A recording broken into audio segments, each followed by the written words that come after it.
So this is my process on small boards like this, getting them jointed. I find that the hand plane is nice if you have to take off thickness, but a lot of times when you're trying to get this thin of a board jointed with no light between it, all the good stuff, right? That a hand plane is difficult to control. Sometimes it wants to take a little too much out of the center. Sometimes it wants to take a little too much out of the ends. Probably more out of the ends than the center is kind of my experience. If you have a thick board, not nearly as hard, but thin boards are much more difficult to control the hand plane. So I have and this one's got a little schmutz there, but this side is very clean. 180 grit sandpaper. I think this is 20 inches long. Some people use sandpaper on a level, and that works just fine. I've just got these lapped in sanding beams that were prototypes that we didn't produce because they just took too much time. But I've got a piece of granite, and we lap them in on a piece of a surface plate is what it's called, but it's for machining, and I lap them in on a granite surface plate, so they're good for, it's less than half a thousandths along the length, so it makes really good joints. 180 grit sandpaper, if I didn't already say so. And we're just going to give this, that whole joint should feel good, but I got one rough spot here. So still a little bit rough there. And I've just got it wedged between two pieces of wood so it's up off the table a little bit.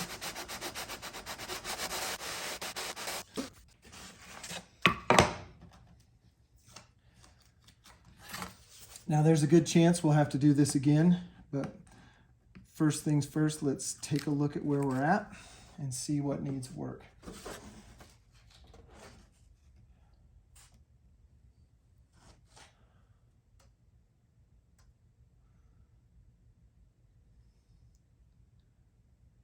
I must be living right. That joint is perfect all the way down. No light can be seen through that. So that is ready for glue up. There's a good look at it. And I'm just putting pressure down, not pressure in. That is ready to glue. Perfect. Here is a great example of where I'll use the hand plane. You can see how rough that is. I didn't glue line rip this edge. I only glue line ripped one side of the big board. So this has got a little bit of a rough edge on it. Not a big deal. Should clean up here pretty quick.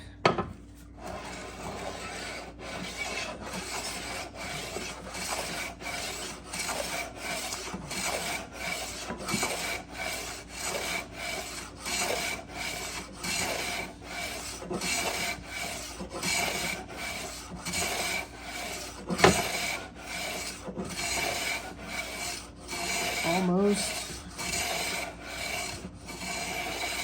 One more.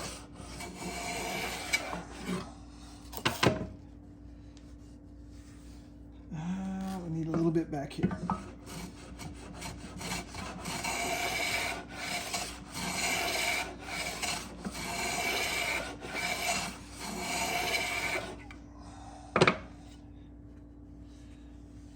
That feels pretty good. Big plane over there. That's a number 8, by the way. I've had that with me a long time. Probably my favorite plane. It is considered a jointer.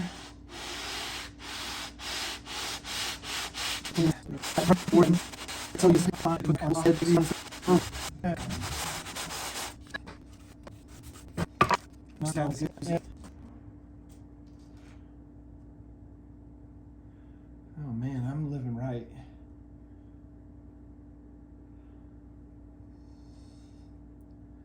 Are you kidding me? Yeah, those are just fit perfect.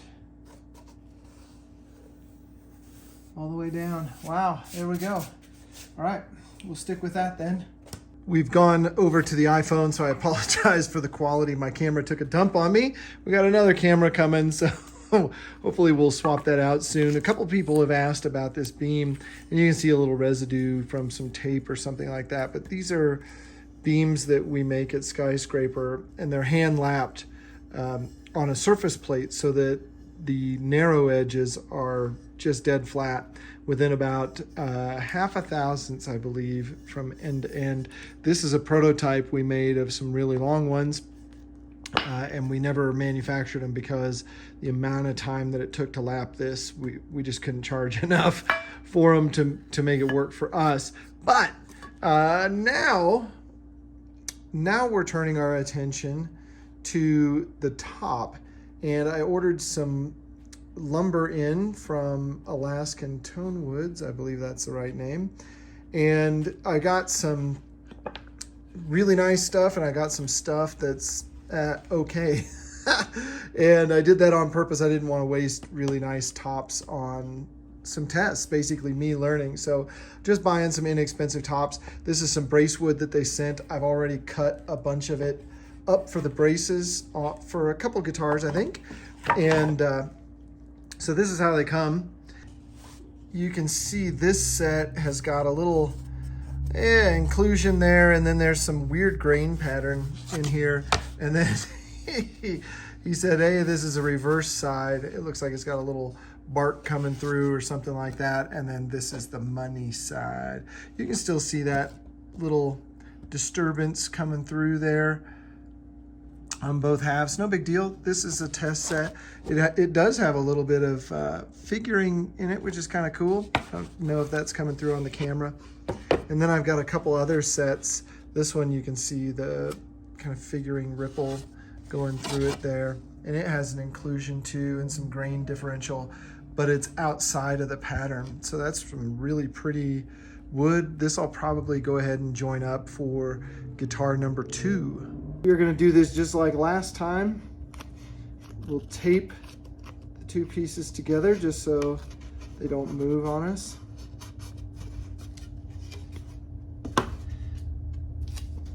Being mindful of where our join line is versus where the, call it the bad side is.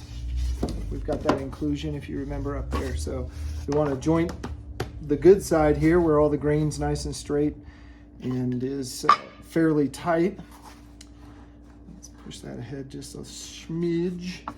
Then I like to put a board on top just to keep the flex out of it. These boards are fairly stiff, but number 8, Stanley joiner again.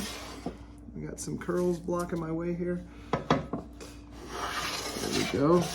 It's fairly rough sawn edge or split, probably hand split edge. So a few swipes here. I'm just watching the back side to make sure I can see when it gets cleaned up. We're getting pretty close. A few more. And I'm making sure to catch the plane blade on this back edge on every swipe so that we stay nice and even all the way across. That sounded pretty good. Feels good all the way across. So now we're going to take our straight edge again. Just kind of work this inside line, making sure that this isn't going like that. You want to keep that piston motion in your hand or your arm very much from the shoulder. Sanding the inside, I tend to take off a little too much on the edges most days. So sanding the inside here and then full strokes.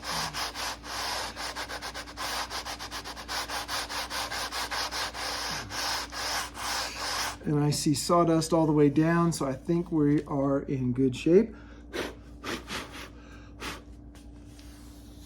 Feels super smooth. Yep, So let's sand out the middle just a little bit. I'm putting it down again against the table saw because it's a machine flat surface. They're not perfect, but they're pretty darn close. And if I didn't have this sanding beam, I would probably take some PSA sandpaper, pressure sensitive adhesive, like Body Shop sandpaper, and maybe just put a strip down my table saw and use that as my sanding beam. So we're high in the middle, so we're just going to spend a little time there. Doesn't take much. That's looking much better, but I still see a little bit of a gap up there for sure. Okay, one more time. So we're going to sand again, more focused in the middle.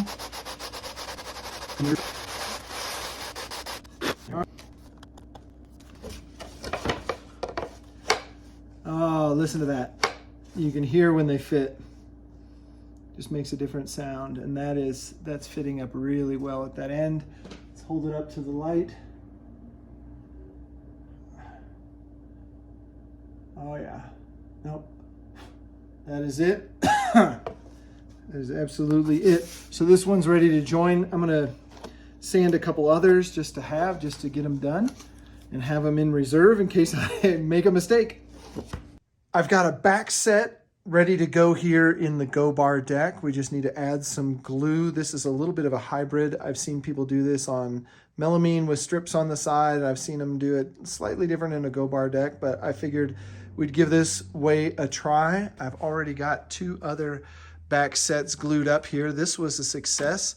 As you can see, this was not. These boards were pretty warped, and I just didn't have them clamped the way I needed to. So yeah, we'll try this other technique here and see what happens. We are using LMI glue here.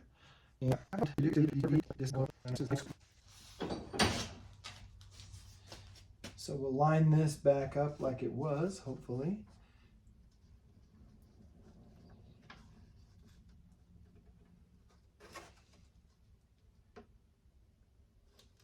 Try not to create too much chaos here. Good match up there. We'll take out the spacers. Hopefully their wax paper will stay put. Strip of wax paper down. I see good squeeze out all the way up, so that's a good sign always. So we'll put one there, and one there.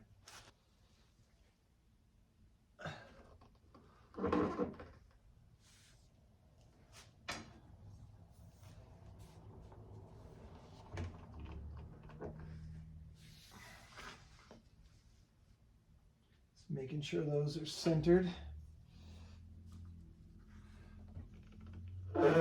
Like the world's most dangerous game of Pop Goes the Weasel getting set up here.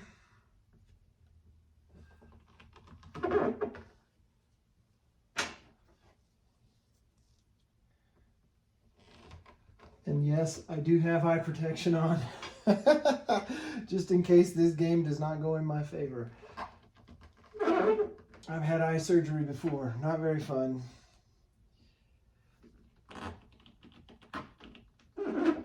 Okay, we're gonna let that sit for about an hour.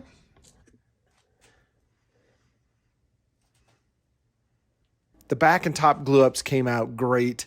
The next time we get together, we'll be using the CNC to cut out the perimeters on the backs and tops. If you would like more guitar-related content, click that subscribe button. If you want to follow the rest of this build, click the playlist to the right. And as always, visit skyscraperguitars.com for guitar tools and accessories.